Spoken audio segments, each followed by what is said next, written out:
Now, I want you to understand with the show today that we're shooting, we're going to get to a point to it. We're going to give you a bunch of information that's going to support where we're going with it. Stick with us on this and let us know what you think at the end of the show. And of course, share the show. It helps us out.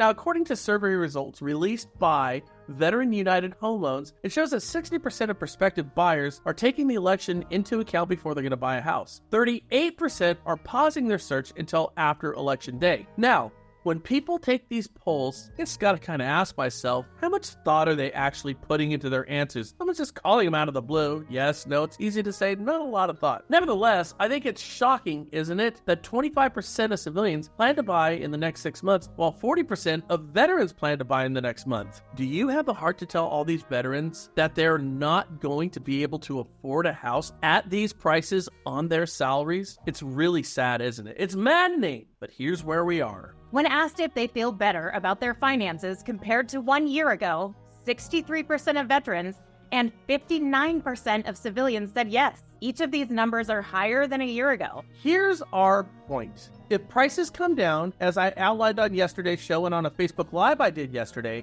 and rates come down and concessions are given and people can actually afford houses, and it seems we might be pointing in that direction, then buyers, both veterans and civilians alike, will buy homes. It's kind of like that whole Field of Dreams moment, right? If you build it, they will come. You see, inventory is the only problem. It's a big one not being addressed with the rigor it deserves. But it's the only problem. Articles, surveys, polls, and papers like this keep us distracted from the real issue: affordability. There's only one answer to that: an equilibrium of adequate supply and demand. We're out of sorts, and the only way to put us back in sorts is to get more inventory and for prices to drop. Everything else is window dressing. You see, articles like this, all this stuff, it's just chatter, it's noise, distractions really, from the actual core of the problem that leads everyone astray and not asking for the singular thing that can fix all of these problems: inventory. Now, would it be politically expedient for our politicians to push for massive and more housing? I mean, it would create jobs, it would solve our housing woes, all of them. Homelessness would go down. 1 million studies have been done that says communities improve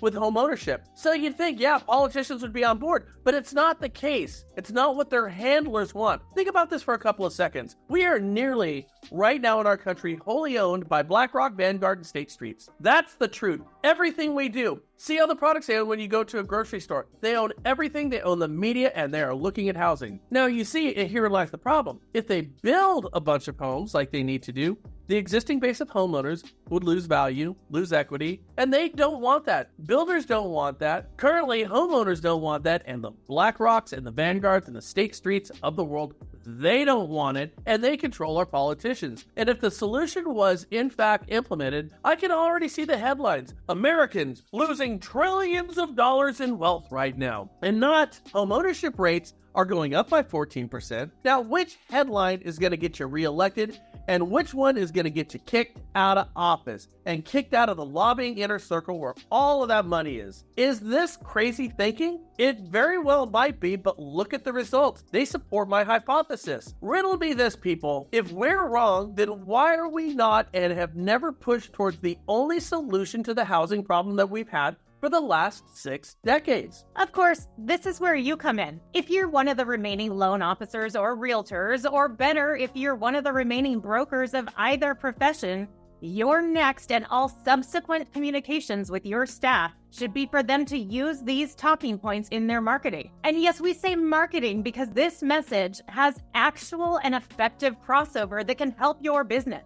This is an easy cause for Jane and Joe American to get on board with, and if your LOs and realtors are the ones pushing the message, they become something of the de facto leaders of the movement. And when realtors see you fighting for their future viability, they'll get on board with you and they'll send you their business. I actually know this from personal experience. Now, the good news is our current situation is trending in the right direction, as I said a couple of minutes ago. We are getting to a place where a focused and hardworking loan officer or realtor with a plan can actually carve out a pretty good living in spite of all the forces that are conspiring against you. You know, hedge funds, tech, and impersonal process, more expensive alternatives to loan officers that have been here for years. They've never been able to crack what we're doing. And for realtors, of course, the forces conspiring against you: bogus lawsuits, chopping you at the knees, and paving the way for consumers to look at alternatives to to a traditional real estate agent, which of course is going to be more expensive, less personal, and frankly, going to be a litigious nightmare when everything on these properties are missed because it's all automated. Now get this. The total value of the U.S. housing market, the sum of Zillow's estimated value for every U.S. home, is now slightly less than $52 trillion, which is $1.1 trillion higher than the previous peak reached last June. Do you really think your Wall Street competition can let those numbers just walk by without them digging their claws in deeper into the potential profits? And while we're on the topic of Zillow, it's worth pointing out, do you find it odd that Zillow was left out of the Realtor Commission lawsuit? You know, the one who's owned by BlackRock? I mean, they're actually the largest real estate broker in the country.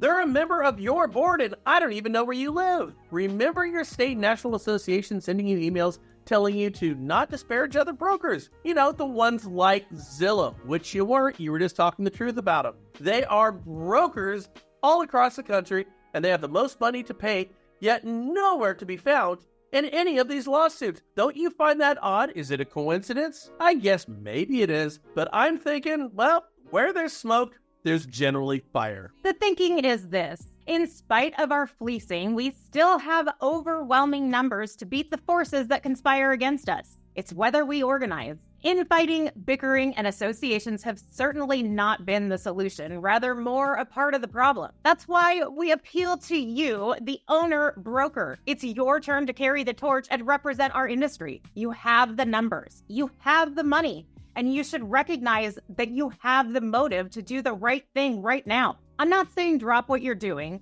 I'm saying message to those you have influence over. Broker owners to brokers, wholesale companies to brokers and LOs, non-banking platforms to everyone else. Look at this issue with open eyes and sit down at your keyboard and type out the first of what I hope is a series of emails and start the groundswell. I hope this helps. Hey, listen, loan officers, I just priced out a DSCR loan with an 8-paper wholesaler, and I got great pricing. I got 7 1/8 at a certain cost because I wasn't hit by DSCR. That's because they weren't taking the rent survey and applying the entire amount towards the DSCR. Moved it over to Oaktree, who's a non-QM lender. I got the exact same rate, and I got 2.5 rebate on it. It was over a 3-point shift in the cost of that thing. The only difference was I had to put a prepayment penalty on it. I guess my point is this. When you're looking at all your investment loans, don't sleep on Oaktree. Their pricing is absolutely killer right now, and they're beating 8-paper lenders. That's because this is what they do, and they'll turn these things super fast.